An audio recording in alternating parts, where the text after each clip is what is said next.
dirahmati Allah, mari kembali sepenuh hati kita menyampaikan puji dan syukur kepada Allah Subhanahu wa Ta'ala, di mana pada pagi hari ini semata hanya atas izin dan rahmat Allah jualah.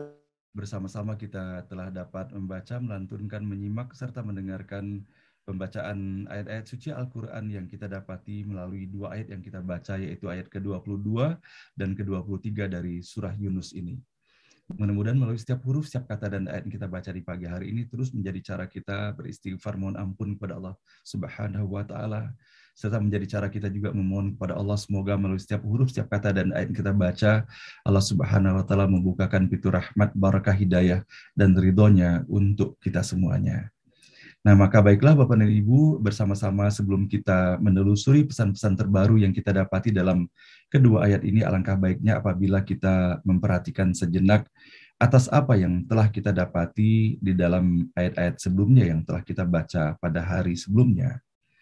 A'udzubillahi minasyaitonirrajim. Aku berlindung kepada Allah dari segala godaan syaitan yang terkutuk. Bismillahirrahmanirrahim, dengan menyebut nama Allah yang Maha Pengasih lagi Maha Penyayang. Kita mendapati Bapak dan Ibu di dalam ayat-ayat sebelumnya bahwa betapa mudahnya bagi Allah sesungguhnya apabila Allah ingin menjadikan sebagai umat yang satu arah dan satu tujuan. Dan betapa mudahnya hal itu untuk berlaku di dalam kehidupan ini. Namun Allah memberikan kebebasan kepada kita semuanya. Allah hanya menunjukkan jalan kebenaran dan Allah hadirkan pula di dalam kehidupan ini begitu banyaknya jalan-jalan keburukan. Sebagaimana halnya kita bisa mendapati di dalam doa yang kita hantarkan setiap kali kita membaca Al-Fatihah itu. Ihdinas siratal mustaqim. Kita memohon kepada Allah untuk memberikan petunjuk kepada kita jalan yang lurus dan kita beristiqomah pada jalan yang lurus itu. Siratal ladzina an'amta alaihim, yaitu jalan yang telah Allah berikan kepada mereka-mereka, yang Allah berikan nikmat kepada mereka. Ghairil maghdubi alaihim, namun bukan jalan yang dilalui oleh orang-orang yang Allah murka kepada mereka. Waladdallin, dan orang-orang yang telah Allah sesatkan. Maka kita bisa mendapati dalam ayat ke-19, umat manusia tidak lain daripada satu bangsa. Kemudian mereka berselisih, sekiranya tidak karena satu firman yang keluar dari Tuhanmu sudah mendahului, yang diperselisihkan niscaya sudah terselesaikan antara mereka. Allah telah menetapkan bahwa untuk kita semuanya Allah telah menyediakan hari akhirat. Nah, maka sepatutnya kita mewaspadai atas apa yang kita dapati di dalam ayat ini. Bahwa betapa sesungguhnya Allah memberikan kehidupan ini sebagai ujian-ujian bagi kita semuanya. Dan semoga Bapak dan Ibu tiada perselisihan apapun antara kita semuanya. Dan sama-sama kita menjadikan pusat orientasi kita hanyalah kepada Allah, maka insya Allah apabila kita betul-betul istiqomah di jalannya, maka tidak ada perselisihan dalam skala kecil ataupun skala besar sekalipun. Begitu juga kita bisa mendapati bahwa bagaimana Allah menyampaikan betapa di dalam ayat ke-20 kembali mereka mengatakan kenapa kepadanya tidak diturunkan suatu tanda dari Tuhannya. Betapa sesungguhnya kita bisa mendapati di dalam kehidupan Rasulullah Shallallahu Alaihi Wasallam dan bahkan dalam kehidupan para nabi dan rasul, dan bahkan kalau misalnya kita memperhatikan dari apa yang kita dapati di dalam ayat ini, Allah menyajikan ayat ini dengan menggunakan kata wa yaquluna, digunakan bentuk kata fi'il mudhari dalam hal ini yang menggambarkan bahwa perbuatan tersebut sedang dan akan berlaku. Maka perlu menjadi kewaspadaan bagi kita pula di dalam kehidupan kita sekarang ini, bahwa ekspresi sebagaimana yang disajikan di dalam ayat ke-20 ini boleh jadi berlaku pula. Maka tentunya yang paling utama adalah kita menelisik ke dalam diri kita masing-masing. Jangan sampai kita menjadi pribadi-pribadi yang selalu mencari-cari alasan dan kemudian berupaya pula mencari kesalahan-kesalahan pada diri orang lain. Sama-sama kita melihat dan menjenguk ke dalam diri sendiri. Maka cukuplah sepenuhnya kita bersandar kepada Allah Subhanahu wa Ta'ala dengan sepenuh keyakinan dan keimanan, maka tiada lain yang kita dapati dalam kehidupan ini hanyalah kebahagiaan hakiki semata. Begitu juga kita dapati di dalam ayat ke-21. Allah Subhanahu wa Ta'ala menyampaikan kepada kita semuanya, jika kami membuat manusia merasakan rahmat setelah ditimpa bencana, perhatikanlah. Mereka segera membuat makar terhadap ayat-ayat kami. Katakanlah, Allah membuat rencana yang lebih cepat Sungguh utusan-utusan kami mencatat segala makar yang mereka perbuat itu. Maka kita bisa merasakan bahwa bagaimana pertautan antara ayat 21 yang telah kita baca kemarin dengan ayat yang insya Allah akan kita dapati uraian-uraiannya berikut ini. Pada ayat ke-22, A'udzubillahi minasyaitonirrajim, bismillahirrahmanirrahim. Huwallazi yusayyirukum fil barri wal bahr. Dialah yang memungkinkan kamu menjelajahi daratan dan lautan. Hatta idza kuntum fil fulk. Sampai bila kamu berada di dalam kapal. Wajaroina bihim birihin thayyibatin wa farihu biha ja'atha rihun asifu wa ja'ahumul mauj min kulli makanin wa dhannu annahum uhita bihim da'allaha muhlisina lahuddin. La in anjaitana min hadhihi lanakunanna minasyakirin. Sampai bila kamu di dalam kapal dan berlayar dengan tiupan angin yang baik dan bergembira karenanya. Tiba-tiba datang angin keras dan gelombang pun datang dari segenap penjuru. Dan mereka mengira sudah terkepung. Ketika itulah mereka berdoa kepada Allah dengan tulus ikhlas sebagai pengabdian kepadanya sambil berkata, kalau kau selamatkan kami dari bencana ini, niscaya kami akan sangat berterima kasih. Ayat ke-23. Falamma anjahum idzahum yabaghuna fil ardi bighairil haqq. Tetapi ketika mereka diselamatkannya, tiba-tiba mereka melanggar peraturan di bumi tanpa alasan yang benar. Ya ayuhan nasu innama baghyukum ala anfusikum mata'al hayatid dunya.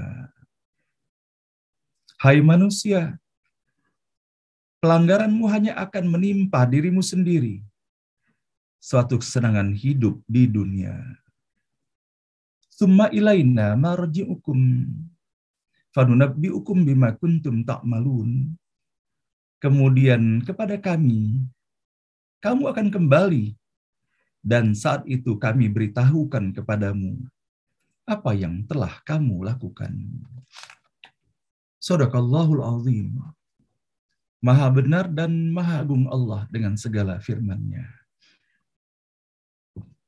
Ibu dan Bapak yang dirahmati Allah. Kalau seandainya kita memperhatikan secara seksama atas apa yang Allah sajikan di dalam ayat ke-22 dan 23 ini, boleh jadi sepintas rasanya tidak terlalu sulit untuk kita memahaminya. Apalagi kalau seandainya kita merefleksikan atas apa yang disajikan di dalam ayat ini, dengan apa yang kita lakukan di dalam kehidupan sehari-hari. Di mana di dalam ayat-ayat ini digambarkan bahwa betapa mudahnya manusia lupa, tidak menyadari bagaimana sesungguhnya hakikat keberadaan di dalam kehidupan ini, termasuk dalam setiap kenikmatan yang didapatinya. Dan kita bisa mendapati bahwa di dalam Al-Quran ini Allah menjanjikan pesan-pesan itu dihadirkan melalui simbol-simbol, agar melalui simbol-simbol itu tersentuh otak kanan kita, lebih mudah kita memahaminya. Apalagi ketika diberikan gambaran mengenai pelayaran kapal yang berlayar di lautan ataupun samudera ini. Boleh jadi hal ini adalah merupakan sesuatu yang kita paham benar bagaimana fenomena yang terjadi di dalam diri kita ketika kita berada dalam situasi dan kondisi pelayaran itu sendiri. Atau boleh jadi sesungguhnya hal ini bukan hanya secara fisik digambarkan dalam bentuk pelayaran dengan menggunakan kapal itu, ataupun menggunakan pesawat terbang, ataupun di dalam berkendara. Namun sepatutnya hal ini kita dapat merefleksikannya dalam skala yang lebih luas lagi, ketika ayat-ayat ini menggambarkan bahwa di dalam pelayaran itu mereka bersukacita dan bergembira. Maka bukankah sesungguhnya di dalam perjalanan kehidupan kita sehari-hari pun seakan-akan kita berada di dalam sebuah pelayaran tentunya, ketika kita mengarungi kehidupan ini dengan sebaik-baiknya, dan kemudian kita mendapatkan kegembiraan di dalamnya. Maka fenomena kapal ini adalah merupakan fenomena dan contoh yang luar biasa yang Allah hadirkan bagi kita semuanya. Bahwa betapa sebagaimana hal yang kita alami, boleh jadi kita pernah mengalami langsung, dan boleh jadi bukan hanya sekali atau dua kali, tetapi berkali-kali. Ketika kita misalnya berada di dalam penerbangan ataupun di dalam pelayaran itu, demikian nyaman dan gembiranya keberadaan kita dalam pelayaran ataupun penerbangan itu, sampai satu ketika mendadak sontak terjadi turbulensi ataupun kita menghadapi gelombang yang luar biasa. Maka seketika menjadi ciut nyali kita, dan dalam keadaan keciutan dan ketakutan itulah, maka tiada lain, coba kita bisa perhatikan kiri dan kanan kita. Maka kemudian kita akan sibuk dengan diri kita sendiri-sendiri. Dan apa yang kita lakukan ketika itu, ketika kita menyadari bahwa tidak akan mungkin kita bisa mendapatkan pertolongan dari orang yang berada di kiri dan kanan kita. Dan bahkan kita pun tidak akan mungkin menggantungkan harapan kita sepenuhnya kepada apa yang nahodai ataupun apa yang sedang dipiloti oleh para kapten-kapten pilot untuk penerbangan ataupun nahoda kapal itu sendiri. Maka kita semuanya menyadari bahwa ujian dan situasi yang dihadapi tersebut bukan hanya ujian untuk diri kita pribadi, tetapi untuk semuanya yang berada di dalam kapal itu, dan bahkan kepada pilot atau nahoda sekalipun. Maka tiada lain pada saat itu ketika semuanya menjadi terdiam dan kita semuanya larut di dalam doa kita. Maka begitu juga di dalam kehidupan kita, Bapak dan Ibu, boleh jadi banyak sekali pintu-pintu yang telah kita lalui. Kemudian terasa sulit rasanya kita untuk melalui pintu itu, dan kemudian kita memohon kepada Allah Subhanahu wa Ta'ala. Namun seringkali kita begitu cepat kita lupa. Setelah kemudian keberhasilan itu kita dapatkan, dan seketika kita lupa. Seakan-akan bahwa keberhasilan, achievement yang kita dapat itu adalah merupakan karya, dan atas apa yang telah kita lakukan, lupa kita bahwa Allah telah mengajarkan kepada kita, wa ma romaita iz romaita walakinnallaha roma. Bukan engkau yang melempar ketika engkau sedang melempar, melainkan Allah yang melempar itu. Inilah yang Allah sampaikan di dalam peristiwa peperangan yang dihadapi oleh Rasulullah SAW ketika kegembiraan betul-betul menghanyutkan para sahabat-sahabatnya. Allah ingatkan, Allah tidak ingin kita larut, Allah tidak ingin kita melambung tanpa kendali bagaikan layang-layang yang putus itu. Maka kembali lagi kepada ayat ini, Bapak dan Ibu yang dirahmati Allah. Menarik, saya ingin sekali membacakan dari apa yang disajikan oleh para ulama kita, dikumpulkan oleh para guru-guru kita, para mufassir, dan terhimpun dalam kitab tafsir dengan tulisan-tulisan yang sangat indah sebagaimana kita bisa mendapatinya dalam kitab tafsir yang diterbitkan dari Kementerian Agama Republik Indonesia. Diriwayatkan oleh Al-Bukhari dari Abdullah bin Mas'ud bahwa tatkala orang-orang Quraisy menyakiti Rasulullah sampai melampaui batasnya, Rasulullah Shallallahu Alaihi Wasallam pun berdoa kepada Allah agar orang musyrik ditimpakan azab berupa musim kemarau seperti tahun kemarau yang terjadi pada masa Nabi Yusuf. Maka mereka pun ditimpa musim kemarau yang sangat dahsyat hingga mereka terpaksa makan tulang dan bangkai. Karena kekeringan dan panas yang sangat tinggi, penglihatan mereka pun menjadi berkunang-kunang dan berasap, sebagaimana dilukiskan Allah dalam surah Ad-Dukhan, surah ke-44 ayat ke-10. Maka datanglah Abu Sufyan, pemimpin Quraisy, kepada Nabi Muhammad SAW. Ia berkata, "Ya Muhammad, sesungguhnya engkau memerintahkan kepada kami mengadakan hubungan silaturahim, dan sesungguhnya kaummu telah binasa. Maka mohonkanlah kepada Allah agar mereka dilepaskan dari kesulitan itu." Maka Rasulullah Shallallahu Alaihi Wasallam pun berdoa kepada Allah. Lalu kesulitan dan malapetaka itu pun berakhir dan turunlah hujan. Ternyata tidak berapa lama mereka kembali mengingkari Rasulullah dan bahkan memusuhinya.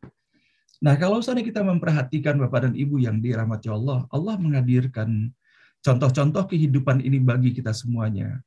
Tidak hanya berlaku pada diri Rasulullah Shallallahu Alaihi Wasallam, namun hal ini Allah tunjukkan juga bahwa dalam peristiwa Nabi dan Rasul sebelumnya. Sebagaimana kita bisa mendapati bahwa dalam kehidupan Nabi Musa pun, kita bisa mendapati bahwa bagaimana Nabi Musa diminta oleh Fir'aun ketika itu untuk melepaskan mereka dari wabah, dari bahaya yang telah Allah hadirkan atas segala pengingkaran yang telah dilakukan oleh mereka. Maka mereka pun meminta kepada Nabi Musa untuk memohon kepada Allah agar Allah menghapuskan segala azab yang ditimpakan kepada mereka tersebut. Namun ternyata hal yang sama pun berlaku ketika Nabi Musa memohon kepada Allah dan dikabulkan doa-doa itu. Maka kemudian mereka pun melanjutkan kembali pengingkarannya dan bahkan lebih dahsyat lagi yang dilakukannya kepada diri Nabi Musa alaihissalam. Maka dari itulah Bapak dan Ibu yang dirahmati Allah, ketika kita mendapati bahwa bagaimana di dalam Al-Quran begitu banyaknya pesan-pesan yang terkait dengan fenomena yang disampaikan di dalam ayat ini, bahwa betapa manusia begitu gampang mereka lupa terhadap segala kebaikan yang telah Allah berikan kepada mereka, padahal mereka sendiri yang meminta segala kebaikan itu. Maka dari itulah kita bisa mendapati di dalam Al-Quran bagaimana terminologi maujun, yaitu merupakan gelombang besar, gelombang yang sangat tinggi, dihadirkan Allah Subhanahu wa Ta'ala bukan hanya di dalam ayat yang kita baca ini, namun Allah sajikan pula di dalam ayat-ayat yang lainnya di dalam Al-Quran. Dan kembali kita mendapati bahwa ketika segala sesuatu itu diulang-ulang disajikan di dalam Al-Quran, tidak akan mungkin pengulangan itu berlaku kalau seandainya tidak terdapat segala sesuatu yang sangat penting di dalamnya yang perlu menjadi perhatian bersama bagi kita semuanya. Maka dari itulah Bapak dan Ibu yang dirahmati Allah, kalau seandainya kita memperhatikan bahwa atas apa yang kita dapati pada pagi hari ini, tidak hanya kita mendapatinya di dalam ayat ke-22 pada surah Yunus ini, atau tidak hanya kita mendapati hal yang sama di dalam ayat ke-23, tetapi kita juga mendapati bahwa bagaimana Allah menyajikan hal ini, sebagaimana bisa kita mendapatinya dalam surah ke-31 dalam surah Luqman. Di dalam surah Luqman, Allah Subhanahu wa Ta'ala berfirman, Alam taro annal fulka tajri fil bahr binikmatillahi liyuriyakum min ayatihi inna fi dzalika laayatil likulli sabbarin syakur. Tidakkah engkau memperhatikan bahwa sesungguhnya kapal itu berlayar di laut dengan nikmat Allah, agar diperlihatkannya kepadamu sebagian dari tanda-tanda kebesarannya. Sungguh pada yang demikian itu terdapat tanda-tanda kebesarannya bagi setiap orang yang sangat sabar dan banyak bersyukur. Pada ayat berikutnya, ayat ke-32, wa idza wasyiyahum maujun kadzulali da'ullaha mukhlishina lahuddin falamma najjahum ilal barri faminhum muqtasid wa ma yajhadu bi ayatina illa kullu khattarin kafur. Dan apabila mereka digulung ombak yang besar seperti gunung, mereka menyeru Allah dengan tulus ikhlas beragama kepadanya. Tetapi ketika Allah menyelamatkan mereka sampai di daratan, lalu sebagian mereka tetap menempuh jalan yang lurus. Adapun yang mengingkari ayat-ayat kami hanyalah pengkhianat yang tidak berterima kasih. Begitu juga kita bisa mendapati Bapak dan Ibu yang dirahmati Allah. Allah pun mengingatkan kembali kepada kita semuanya melalui jendela kata maujun ini sendiri, gelombang besar. Itu sebagaimana kita bisa mendapati di dalam surah Hud ayat ke-42. Dan kapal itu berlayar membawa mereka ke dalam gelombang laksana gunung-gunung. Dan Nuh memanggil anaknya ketika dia, anak itu, berada di tempat jauh terpencil. Wahai anakku, naiklah ke kapal bersama kami, dan janganlah engkau bersama orang-orang kafir. Maka kemudian anaknya pun menjawab, yang Allah sajikan dalam ayat ke-43.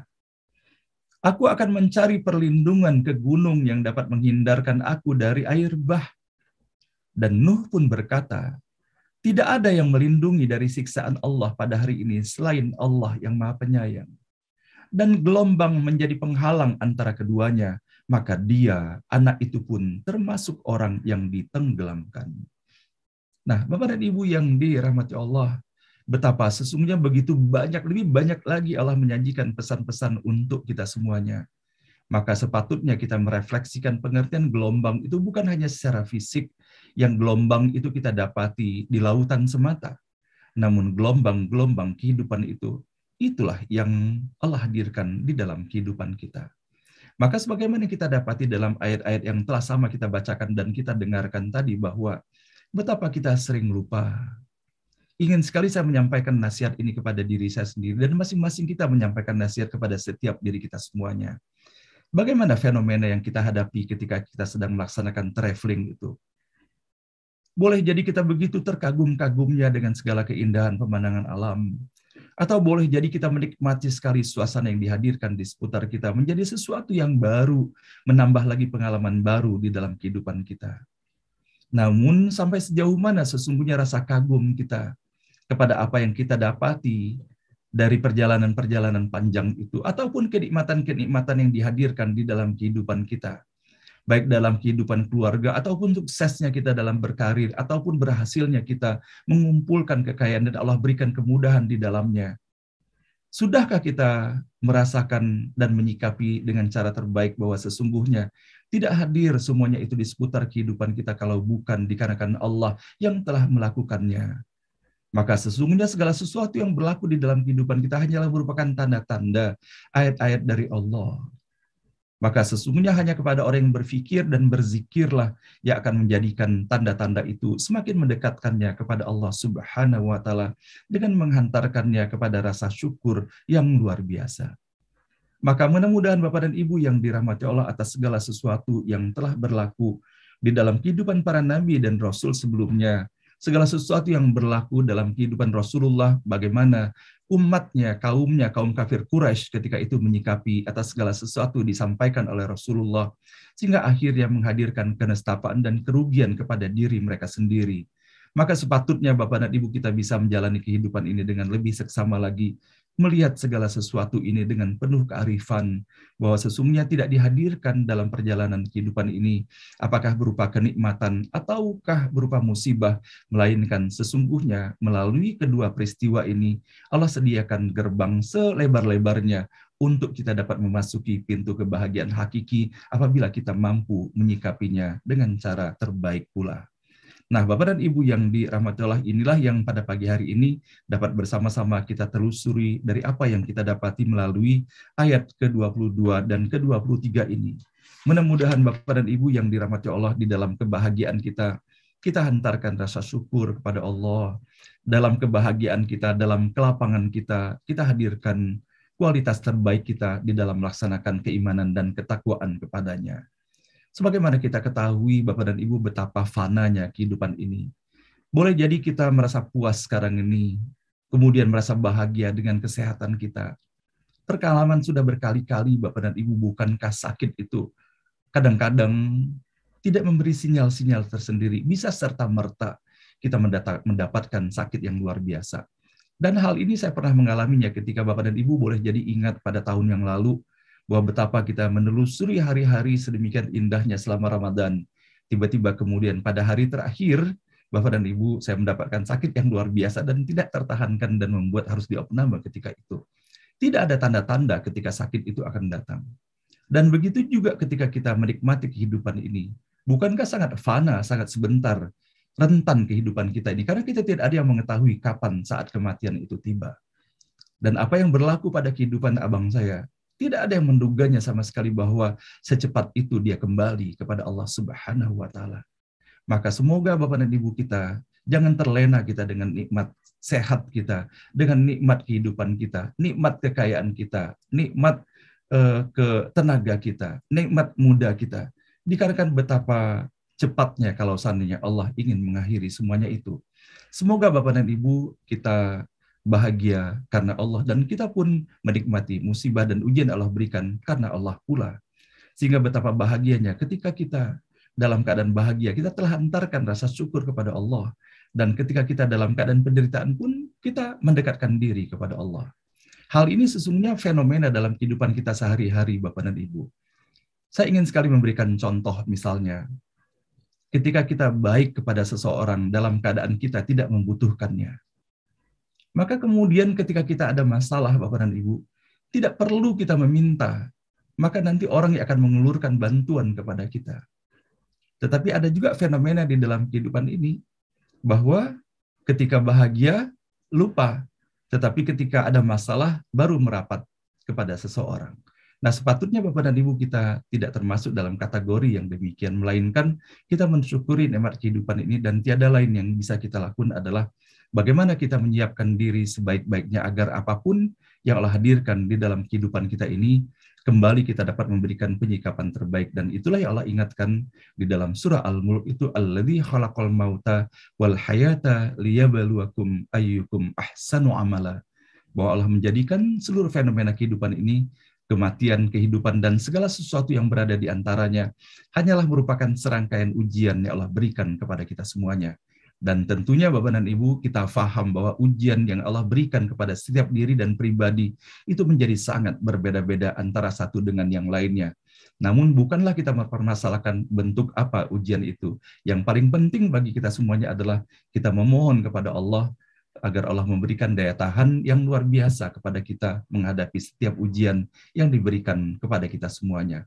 Sebagaimana halnya fenomena ketika kita berada dalam situasi pandemi sekarang ini, tidak mungkin kita bisa menghindari virus itu berada di mana-mana. Namun yang bisa kita lakukan sebagai ikhtiar kita adalah bagaimana kita menguatkan diri kita dan kemudian meningkatkan daya tahan dan imunitas kita semuanya. Sehingga apabila daya tahan tubuh kita baik, sehebat apapun virus itu sendiri insya Allah tidak akan menempel ataupun menghampiri kita semuanya.